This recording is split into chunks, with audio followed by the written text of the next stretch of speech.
Thank you, Governor. Thank you, Colonel.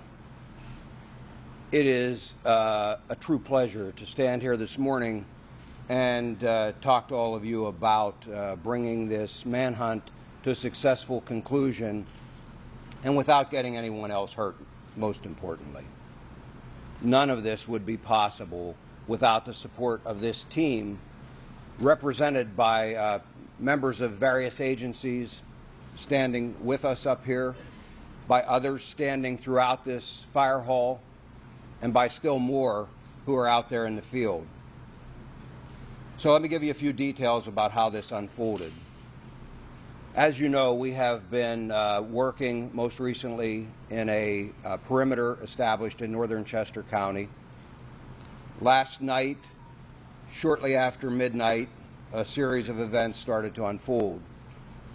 First, we had a burglar alarm at a residence near Prizer Road within the perimeter.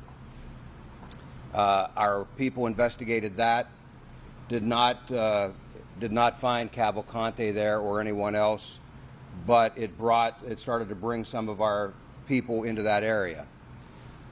We had been searching an area not far from there already with some tactical teams that night. There was an aircraft overhead utilizing FLIR technology, and close to 1 a.m. picked up a heat signal that they began to track. It was west of PA 100 and north of Prizer Road.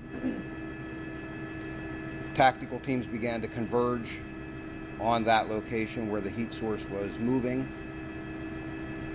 Unfortunately, we had a weather system that also came in, and we had lightning that was flashing all around, and it caused the aircraft to have to depart the area. Tactical teams made a decision to secure that area, that smaller area, as best they could, and hold it through the storm and until we could bring additional resources in and bring aircraft back overhead to ensure that we did not have an issue with an escape.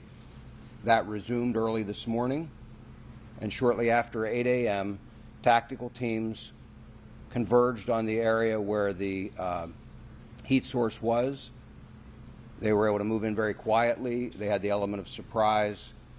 Cavalcante did not realize he was surrounded until that had occurred. That did not stop him from trying to escape. He began to crawl through thick underbrush, taking his rifle with him as he went. One of the Customs and Border Control teams, BORTAC, had a dog with them. They released the dog. Some of our PSP CERT members were also there, had him surrounded. The dog subdued him, and team members from both of those teams immediately moved in. He continued to resist, but was forcibly taken into custody. No one was injured as a result of that. Excuse me. He did sustain a minor bite wound. We had medical personnel at the scene, and they took a look at that. Cavalcante was, as I said, taken into custody.